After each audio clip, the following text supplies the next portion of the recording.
What's up, Big Blue Nation? And welcome to the Wildcat Zone, Episode 2. I am your host, Daniel Bentley. Coming off that wonderful high of a win that we had against St. John's about, 2 hours ago, an hour ago. Um, I'm just going to go over a review of the game, my thoughts, my takeaways from it, and just give overall feedback from myself. Let's just say going into today, I was a little bit worried because, the past couple times we played ranked teams, we've kind of got embarrassed. We've got blown out, let them get away from us like Gonzaga and Michigan State. We didn't really want to play defense. We didn't really, leading up to this team was kind of discombobulated, right? We didn't really have that go-to guy. OA wasn't being OA. Everybody is trying to do too much to themselves and be the hero, right? So, needless to say, I was a little bit worried coming into this. I mean, we hadn't beat a ranked team this year and this season. So we tipped off at noon, about 12:30. I was like, let's do this thing. We started out pretty slow, like normal. The only difference was we were playing some defense. Man, we had 4 block shots by the first time out. 4 block shots. Now, we weren't playing very good offense. I mean, you had Malachi missing a dang layup. He should have just jammed that ball, man. I mean, what do you do? We can't find offense. We started out real slow. But, hey, Jalen Lowe comes in. He's in the game for not even a full minute, 10 seconds maybe. Goes out with injury. Man, my heart dropped. I was like, well, either we're going to have to battle through this, we're either going to have to battle through it and win this game, or we were about to get blown out by St. John's. So, we go in, we're down, and we have little spurts here and there. We take the lead a little bit. St. John's comes back. I mean, it was a scrappy game. First half, you had guys, you always have the jawing, but everybody was playing physical. I mean, we set the tone of how we wanted to play the game, and St. John's matched that. And then started setting their tone. And after Jalen Lowe, you could tell the whole team was just like, oh, crap. I mean, I could tell that. They just looked kind of like, oh, crap, what are we going to do now? I mean, you got to be able to trust guys. But, I mean, given where we've been this season, I mean, not really having a firm point guard. I mean, Aberdeen does all right, but he's still a kind of selfish player. He's a better 2 than he is a 1.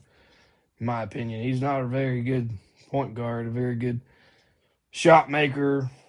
I mean, he's good at making good offensive plays for himself, but not for anybody else on the team, it seems like. But that's growing pains. I mean, heck, he came from Florida where he was coming off the bench last year. Maybe he's just trying to build his stock. I don't know. I mean, I'm not I don't know the guy, but hey, he shows flashes of greatness, but I don't think he's a good point guard, though. We get through halftime, we're down, and take a deep breath. And then the sigh of relief comes when the announcers finally say when we come back from the half that they thought Jalen Lowe was going to come back out and play in the second half. Man, I was excited. I wasn't showing it because I was like, I don't know. I mean, I always cringe every time he goes in and makes a physical play because you really don't want him to get hurt because this team looks lost without him, man. So we come back, and it's like for a good stretch there, we couldn't get past that 5 minute mark, or not 5 minute mark, but that 5 point mark, right? It's like every time we get some momentum, St. John's fight it off. We get some momentum, St. John's would fight it off.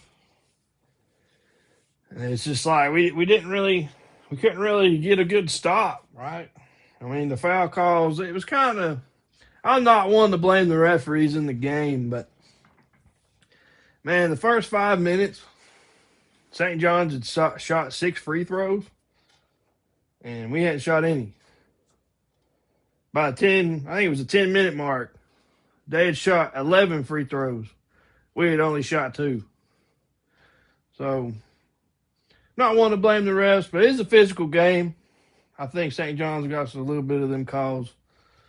But hey, to each their own. It doesn't matter. We come out with the dub at the end of the day. So, going in, Jalen Lowe and Jaden Quayton's really made the difference in this game, in my opinion. We really didn't know what Quayton's could really do because, you saw what he done. I think it was Arizona State he played at. But I know Pope got a lot of flack for kind of recruiting him because, he injured towards ACL. Why would you get a hurt guy out of the portal, especially if you don't know if he's going to perform, right? You see what he done at these other schools last year, right? But you don't really know how that's going to translate. We've had many of those, right? Like Jared Vanderbilt gets hurt before the season, comes back about halfway through, tries too hard, makes a bunch of bad mistakes, is more of a hindrance to the team than the help, right? Shaden Sharp gets hurt for the season, doesn't play a single game, and then dips to the NBA draft. Not helping the team at all, right? That was under a different regime, but there's some similarities, really. You don't know how a guy's going to do, obviously. And I think he's everything that he's built up, but everything that we've heard. He's a shot blocker. He's a playmaker. He's that guy. I think he's that spark that this team needed. He's that extra body that this team needed. We've been down weeks with multiple guys being out with injury. Jalen Lowe hurt his shoulder in the blue and white game, dislocated it. Trent Noah twists his ankle in the second game, is out for 2 weeks. Mo Diabate goes out against Michigan State, twists his ankle, is out for weeks. It's like we couldn't win for losing. Guys dropping like flies. So, but hey, we got the dub today. It's fantastic to be a Wildcat fan. I think Pope has figured out if guys are hot right now, you leave them in. I didn't see very many mass substitutions, like he normally does. He does like a platoon system. It don't really work when you ain't got guys that can't make buckets. I'm just saying. But I'm not a coach. I don't ever claim to be, but just seeing from a third-person point of view, it doesn't work out that well, especially when the guys are not communicating. They ain't got a leader. With Jalen Lowe, he changed the game. We gave us a point guard, gave us a QB, per se, on the floor. Man was making shots. I was real worried he was going to get hurt again, but hey, he toughened up. They either gave him some little bit of painkillers back here and told him to get back out there and win this game, and he did.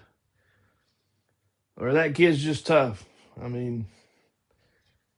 He always wanted to play for Kentucky, but he never really got recruited. And now that he's had the chance, yeah, he got hurt, but he's still giving it all. He wants to care about the name on the jerseys. That was his favorite team as a kid. I've seen it in many interviews. He always wanted to play for Kentucky, as many of them do. But our game changers today, man, were Jalen Lowe and Jane Quayton. I think this might be the turning point. I may eat my words on this, but I think this is the turning point for this team, man.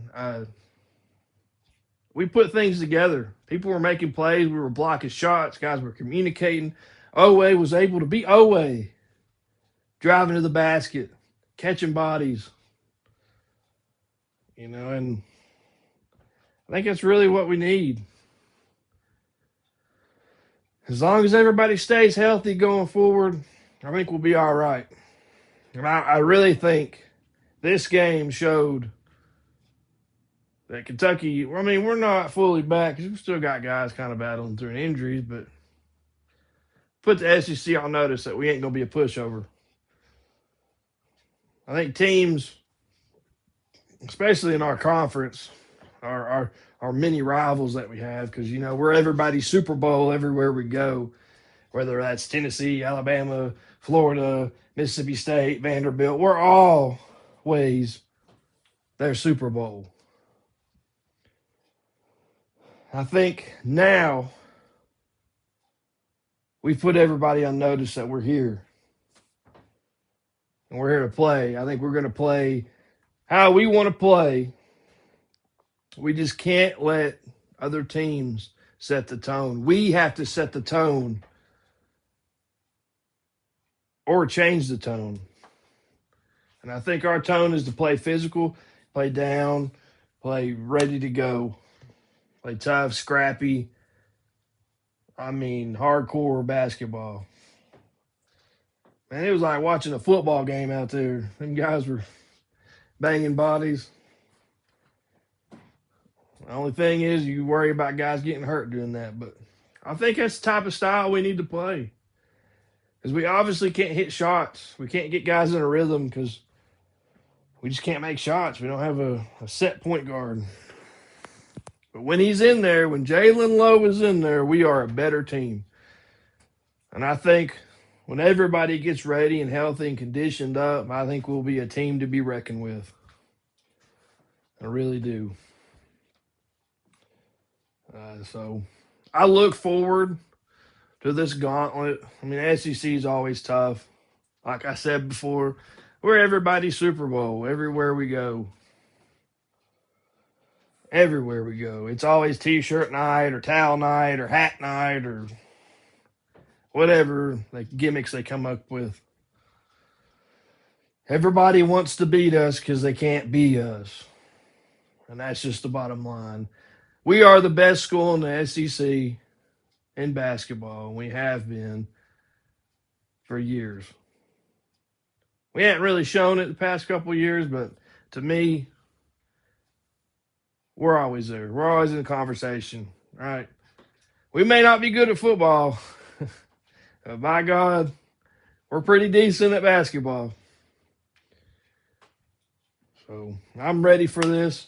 Bring it on, Alabama. I can't wait to play there. We hadn't beat them at all. They beat us 3 times last year.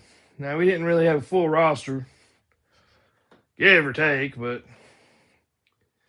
I think we'll give Nate Oates a rude awakening, in my opinion. Don't quote me on that, but that's my opinion. I think we'll make him eat his words. He's become a very unlikable guy to me. But let's celebrate this win. Congratulations to the University of Kentucky, to Mark Pope for beating his mentor. Hey, let's celebrate a good win. I love this school. I'm starting to really like this team. I'm looking forward to what they're going to show us. I'm sure we'll have ups and downs like we have all season.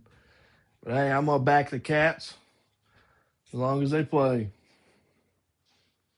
Hopefully everybody will stay healthy and we can go forward. So let's go get number 9. Let's go get number 9. And with that, this podcast will come to an end. I am on Facebook. Just look up the Wildcat Zone. I'm in multiple different fan groups on Facebook. Just look up the Wildcat Zone. I'm on Spotify. I am on Twitter as well. Just look up the Wildcat Zone. My logo will be there. It's the blue with the Wildcats. It's Wildcat Zone with Daniel Wheatley. Follow me on Facebook, Spotify, and always, I'm going to start a new little bit here.